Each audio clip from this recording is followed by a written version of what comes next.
fighting at Octagon 52 on January 27th. First time talking to the man himself, Matthew Bonner. Matthew, how we doing, man? Happy New Year. Yes, happy New Year to yourself. I'm good. I'm looking forward to next week. And I mean, yeah, it's crazy. It's already next week. So, like, where's your energy at? You nervous, excited, ready to go? How you feeling? I try and keep the nerves and energy for at least the weigh in. I'm a veteran of the sport now. I think this is my 2026, the 27th fight. So I've kind of learned to push those nerves to the back of my head and just trying to focus on what I can, which is training and putting the finishing touches to training and not trying to get too worked up about next week just yet. And then, I mean, your whole career, big Cage Warriors guy. That's where you got your name and fame. And then you step into Octagon and you get a very dominant decision victory for your debut. So I guess the question is, how was your debut? What do you think about Octagon? You excited to be with the promotion?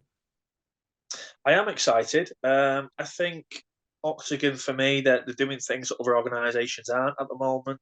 They're trying to push into the big stadium shows, which is it's pretty ballsy. There's a lot of money involved in these big stadiums. There's a lot of money to be made, a lot of money to be lost. In Germany, that was a massive stadium. You got 19,000 people there, so that was a first for me to be in front of that kind of audience. So the debut fight went really well, and my feelings about the company is overall really really positive. And then, yeah, so you did the stadium in Germany, and now you're going to the is this one the Czech, or this This one this one, one's in yeah, England? this one's in Newcastle. Yeah, Yeah, yeah, this was yeah, yeah, yeah. about 3 hours away from where I live. Yeah, that's right. So you get like kind of the home field stadium vibe this time. So like, what's that going to be like? I think it's certainly a bit easier, isn't it? I was in Germany against the German. The crowd were obviously on his side, which is fine. So it's nice to have that little bit of a turn of events. And I think this is maybe something that Penaz hasn't really dealt with yet. Is being in that kind of enemy territory and just being in a foreign land, in a foreign country, in hotels and whatnot. It isn't ideal. Obviously, me being at home and whatnot is, I would say, it's a little bit easier for me to get to Newcastle and to know all the English cuisines and stuff like that, and know what to stay away from. So I certainly feel this is it's going to be a little bit easier for me the preparation than it will be for my opponent. I'm all the way over here in America. I've never been to England, but from what I've seen on TV, it's a lot easier to be a friend of the English fans than a foe. Those guys go hard. Yeah, they do, and that's for the most part that's a pleasant experience. They're passionate about the sport. It's not a new kind of sport now. People are quite they know the sport inside out. They know if they're not going to be booing if it hits the floor. They're going to be cheering when you get in certain positions and stuff. So it's overall hopefully going to be a pleasant experience. And then you train at Next Gen Liverpool. Not a secret that gym is big gym. A lot of big names there. For the casuals watching, could you name drop some of your coaches and partners? Yeah, sure. So the main coaches there are Paul Rimmer and Ellis Hampson and Adam Ventry. In terms of training partners, we've got Paddy Pimblett and Molly McGann, who are obviously the big UFC stars. And then we've got a lot of upcoming guys as well. Ben Kelly, Nathan Fletcher, Adam Cullen, Shamrock. I'm sure I've missed out loads of guys, but there's a lot of fighters who are just on that edge of getting cage warrior title shots. We've got Liam Gittins actually, who's the newest cage warriors champion out of the gym. So we've got a lot of guys who are just about to burst, onto the huge European scene. Hopefully.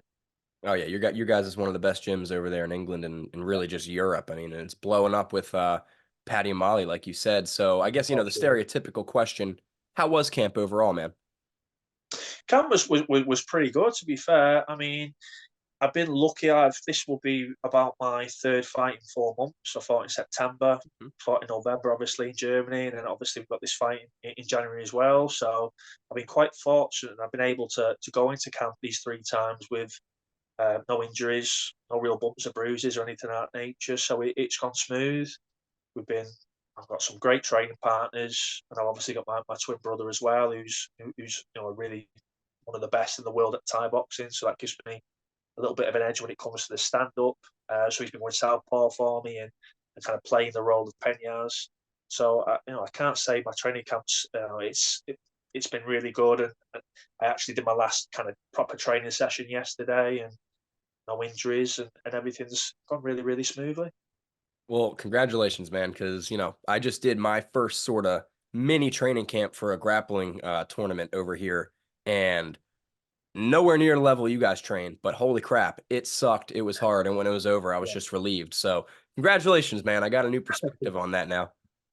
It is tough, and as a 33-year-old now, it gets tougher. Unfortunately, I don't know how old you are, but I'm feeling a little bit more tired, a little bit more beat up than maybe I did a few years ago. But you'd hope you'd get a little bit more intelligent and listen to your body a little bit more. But yeah, this is we come into the sport and you dream of being where I am now and having the opportunities. But on reflection, it's a tough sport. This, and every single morning I'm getting my head punched in.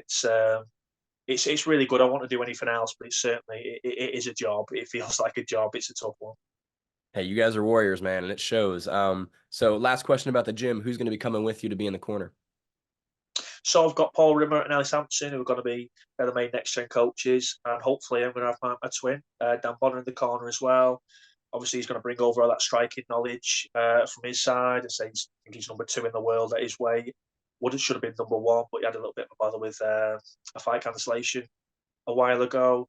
So he's expert in stand up, and he's obviously going to be there helping me along the way, making sure my weight cut goes smoothly, and overall just helping me out and making everything go as smooth as possible. It's kind of nice emotionally as well to have him in the corner, and we've had each other's backs now since we were kids, and we've worked our way up together in martial arts, and you'd hope these are the memories you kind of look back on and reminisce about. Oh yeah, man, that's amazing. Like just being able to train with your brother every day. I see my brother a couple times, I guess more than that, 3, 4, 5 times a month. But yeah, to be able to train with him every day, that would be awesome and a blessing. So Yeah, take it all in while you can, man, for sure. And sure, for sure. and now it's time to talk about your opponent, Matej Penaz. Hot prospect. I actually talked to him a couple months ago before his last fight. Nice guy. Wondering, what are your thoughts on him? What have you seen from him so far? Personally, like you said, he seems like a really pleasant guy, down to earth. Isn't one of the guys who's going to get in your face and push up weightings or anything of that nature. But very dangerous on the feet. Very dangerous on the feet. Knockout artist. I'm not too sure about his grappling because he's never really had to grapple. Right. He's shown a little bit of defensive wrestling on the cage, but I'd be surprised if he comes in and tries to grapple. I don't think that is his nature. I think he's playing the part of a kickboxer who's kind of indulged in his MMA side. Yeah, very dangerous on the feet. Oh, the length of that guy's arms is surreal. It's so long. His arms are about as long as my legs. And he's again a southpaw.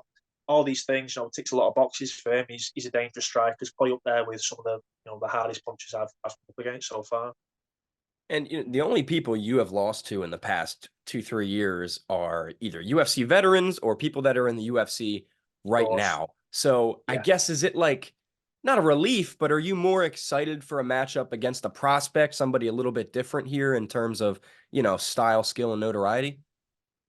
I think so. I think again the last guy I would beat, he'd had 61 kickboxing fights, 149. He was 6-0 in MMA, so it's kind of a similar experience to that last one where I kind of feel like all the pressure's on these young boys coming up. I've achieved what I wanted to in this sport. I still feel like I've got more to give. Financially, I still want to make much more money from the sport, so I can provide for my family. But all the pressure's on these guys. I've been a world champion. I've fought at a very high level for a long time, so I feel like I'm in a really kind of good place in my career where I can say I'm going to put my absolute all into this fight. But if it doesn't work out, it doesn't work out. I've got a legacy. I've got something to look back on and be proud of myself. Where these guys, they've got a lot to prove, and again, I think that does pile on the pressure to some extent. Oh yeah, for sure, man. And when you look at your style throughout your career, and you're kind of just talking about his style, how do you actually see this fight going down? Like, what kind of fight are fans in store for? It's going to be an exciting fight either way. I think you look at Penaz, and again, what really stands out is that kickboxing career. Where myself, I can strike. I've got my foundation of martial arts was initially in striking, but then also I'm quite a prolific grappler as well. So I'm certainly the one coming into the fight who is much better, well rounded. What I don't want to kind of turn around and say, or even kind of subconsciously think, is I'm going in there, I'm going to wrestle him as soon as I get in there, I'm going to rip him to the mat. That's not been the game plan. That's not been what we've been trained. Again, the last fight, the guy was very good on the feet, and I ended up, nearly finishing him on the feet in the third round. So I want to go in there and say I'm well rounded. Wherever this fight goes, I'm going to be prepared. You a prediction guy at all? You got a prediction for me? I tend to think it's going to be over very early, or if it's not over in the first round, the fight will see itself out. I think if I don't win early on in the fight, it will go the full 3 rounds. It will be very interesting. Penaz gets a lot of first round finishes if he's got that gas tank. I suspect he has. He looks like he trains very hard. So let's see what he's like in round threes.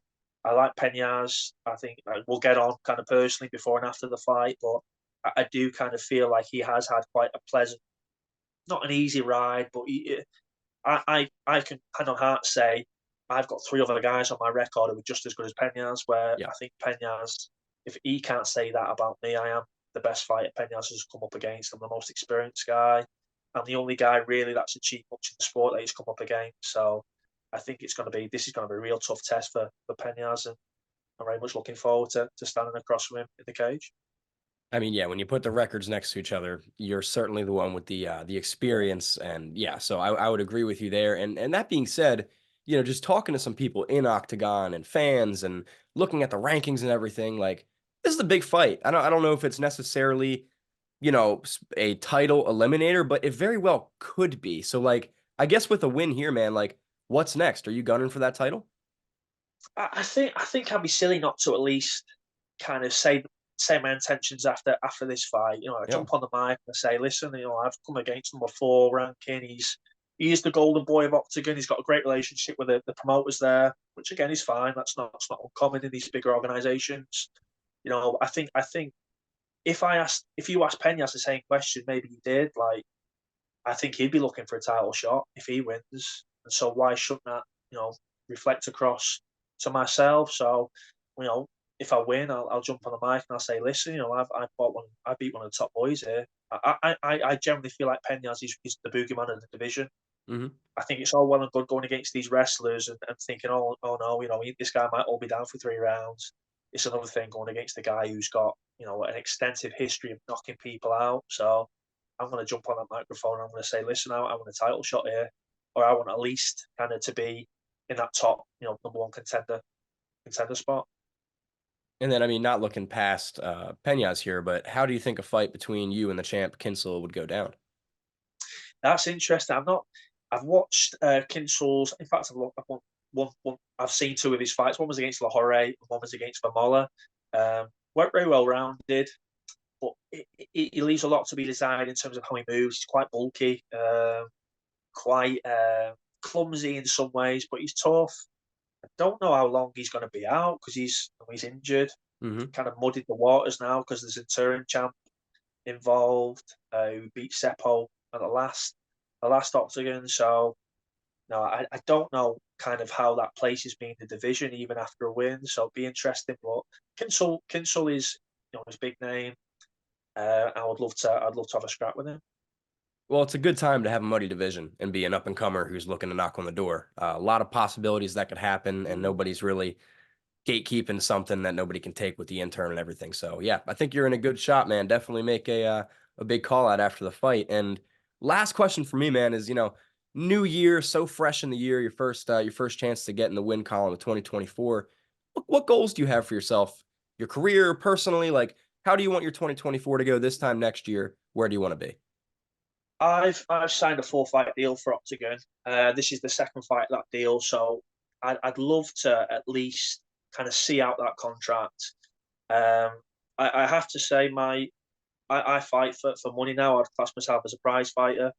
I know some people don't like to hear that. Some people almost see it as a dirty word, but Work. I've got a mortgage. Yeah, I've got a mortgage. I've got a young boy now, 8 month old boy. We're hopefully moving house very soon to a bigger house. So I want to I want to get my finances straight. I want to provide for my family. And so if I can get this contract done this year, if I can then move on to a bigger contract, the champion's obviously going to get quite there's a potential to earn good money as the champion of Octagon, life changing money. So that's what's motivating me, and that's what's going to kind of keep me in the game of fighting and keep me sharp.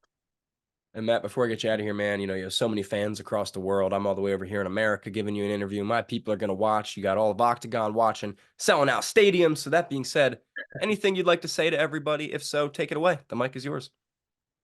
Thanks for the support. Thanks for watching. Thanks for tuning in. If you have watched this podcast, buy a ticket for Newcastle. Support your local shows, and it's a great main event and co-main event. That fight is going to deliver. Me and Penaz is going to be an exciting fight, whether I win or lose. So thanks everybody for paying a ticket or for buying a ticket. Thanks for anyone who's travelling down, because it is a long way from the northwest. The northeast again is 3 hours away. So I appreciate the support, and thanks very much for having me on the podcast. And ladies and gentlemen, let me just say, we're saying OKTAGON's regional, a local show, but if you're flipping the TV channels and you just happen to stumble upon OKTAGON, you would think it's the UFC. It's the best regional show in the whole world. You know what I mean? The production is excellent, and like I say, I've never fought in front of 19,000 people before. I thought that might have gone past me. That's I think UFC went there and sold out 12,000. To obviously put another 7,000 on top of that. So great company. I've got nothing but positive things to say about them, and I very much look forward to spending the rest of my career under OKTAGON. Well, Matthew, I appreciate the time, ladies and gentlemen. January 27th, OKTAGON 52. Make sure to check it out. Matthew Bonner starts his 2024 out with the W. Matt, best of luck, man. Kick some ass, and we'll talk after, all right? Thank you, pal. Thanks for having me on.